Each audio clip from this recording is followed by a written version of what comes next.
As anyone who's been paying attention can see, cryptocurrencies have been taking a big hit lately, dropping in prices and losing billions of dollars in value.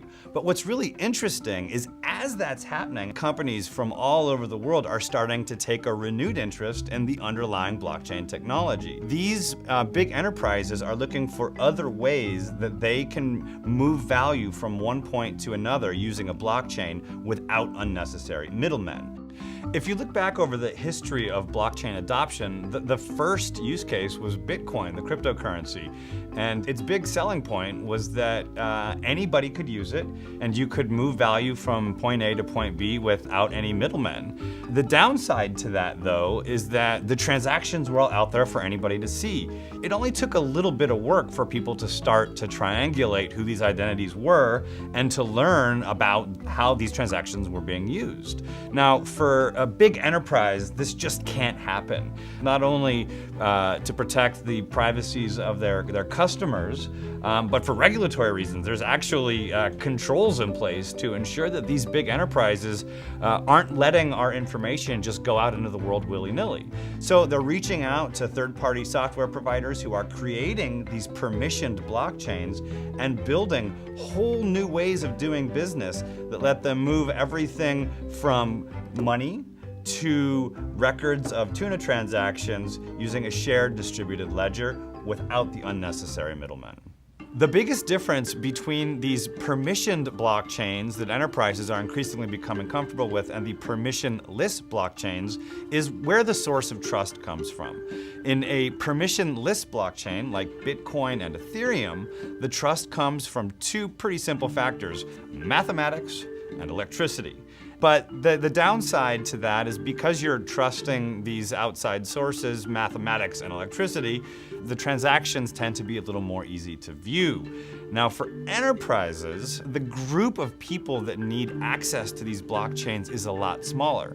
This is what's called a trusted setup or an invitation-only setup, which is why the blockchains themselves are frequently called permissioned. Now, what's really interesting, though, is that these two worlds, the permissioned world and the permissionless world, aren't diametrically opposed. They're actually on a spectrum, and you can have different degrees of permission and privacy depending on who you are and what you build. So what's happening now that these big enterprises are getting increasingly comfortable with using permissioned blockchains is they're starting to learn new ways where they can use public blockchains and the increased efficiency that comes from that, but in a way that still protects their users' privacy and hopefully complies with regulatory concerns. So because permissionless blockchains like Bitcoin were inherently financial in the beginning, most of the use cases out there are indeed financial. But what's really interesting as a broader sector of enterprises get involved is we're seeing all kinds of different ways that blockchain can be used. In fact, in the end, what blockchain really is just a way to prove that you've moved something from one place to another. And so we've seen companies like Bumblebee Tuna that has a long history of difficulty proving the origin of its tuna use blockchain to give consumers increased certainty that what they're eating is in fact what they believe they're eating. More importantly, that it was captured in a way that they find ethical. What Bumblebee has found is that to get the tuna from one place to another requires a lot of levels of the supply chain. And in order to give their end consumer that increased certainty that their fish hasn't accidentally captured something that was unintended or that it was done in an immoral way, they've got together all the data about how it was captured and given it to their customers. The problem with that solution is that it still relies on trusting Bumblebee. And Bumblebee isn't a data company. So what they did is they used a blockchain to give every level of the supply chain, from the fishermen to the packagers to the canners to the shippers to the grocery stores, access to the same distributed ledger.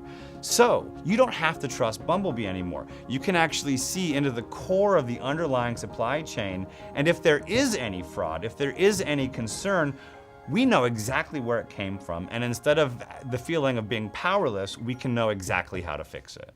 Another really interesting enterprise use case of blockchain is Golden State Foods. They provide food for some of the biggest fast food chains in the world, including McDonald's. So what Golden State Foods has done is they've actually moved the entire beef supply chain that goes into their hamburger process to a shared distributed ledger. They're taking what's essentially boring accounting software and adding on all kinds of fun bells and whistles. For example, the boxes that hold the hamburgers have thermometers in them and RFID chips, and the data is logged on the blockchain so that you can literally see as an object moves from one place to another. As one person takes custody over the burgers, you can be assured that the temperature of those hamburgers hasn't gone too high or hasn't gone too low if you're trying to prove that the food was never frozen.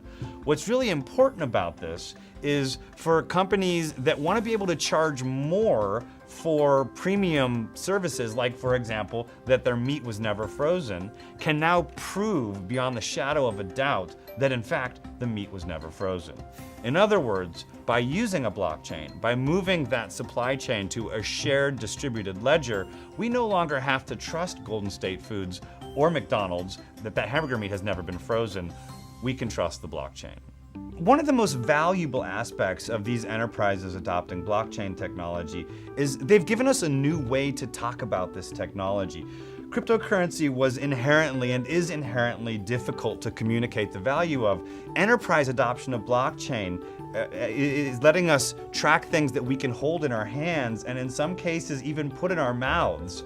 Once we have that real world connection to how these products impact us and we start to go backwards to see how removing unnecessary middlemen can both speed up the rate that we're able to take care of business and let us do it cheaper, the benefits of blockchain become much more easy to understand. As enterprises get increasingly comfortable with using these permission blockchains, I'd be keeping your eyes open for them to start exploring other ways to use permissionless blockchains like Bitcoin and Ethereum to do the same thing, but with new imaginative ways to protect their customers' identities.